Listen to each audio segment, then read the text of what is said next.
Good morning, everyone. I have been wanting to study out fasting a little bit more, just because I think Fenton did a sermon a while back just about the importance of that needing to be part of our spiritual walk. I mean, we talk about reading His Word and praying, but I wanted to know more about fasting.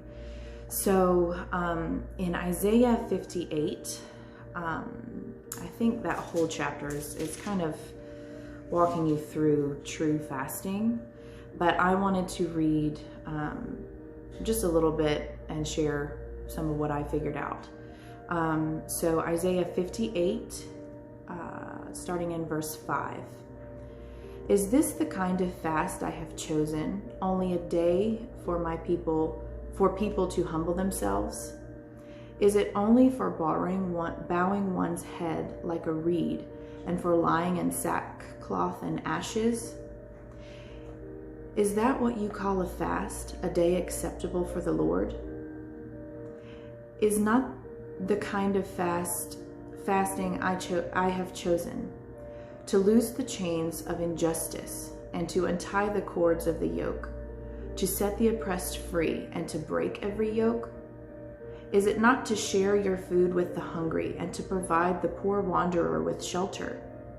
When you see the naked, to clothe them and not to turn away from your own flesh and blood? Then your light will break forth like the dawn, and your healing will quickly appear. Then your righteousness will go before you, and the glory of the Lord will be your rear guard. Then you will call, and the Lord will answer. You will cry for help, and He will say, Here I am. If you do away with the yoke of oppression, with the pointing finger and malicious talk, and if you spend yourselves in behalf of the hungry and satisfy the needs of the oppressed, then your light will rise in the darkness, and your night will become like the noonday. The Lord will guide you always. He will satisfy your needs in a sun-scorched land and will strengthen your frame. You will be like a well-watered garden, like a spring whose waters never fail.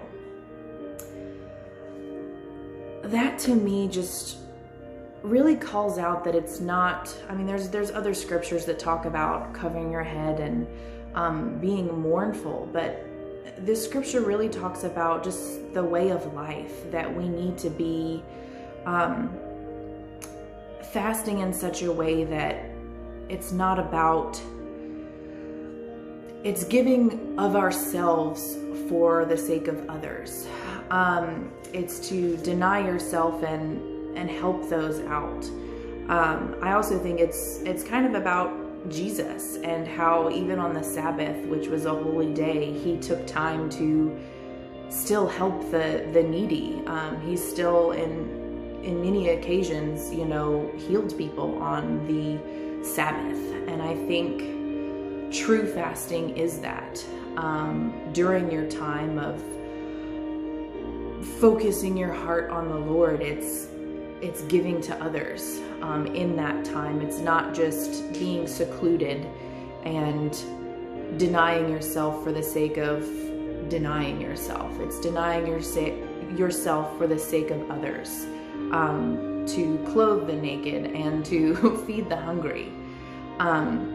So I hope this is encouraging to you, and as I go about my day this next month, I really want to focus on fasting in such a way that I can help others, and I hope that you can do the same. So thank you for listening, and I hope you have a great day.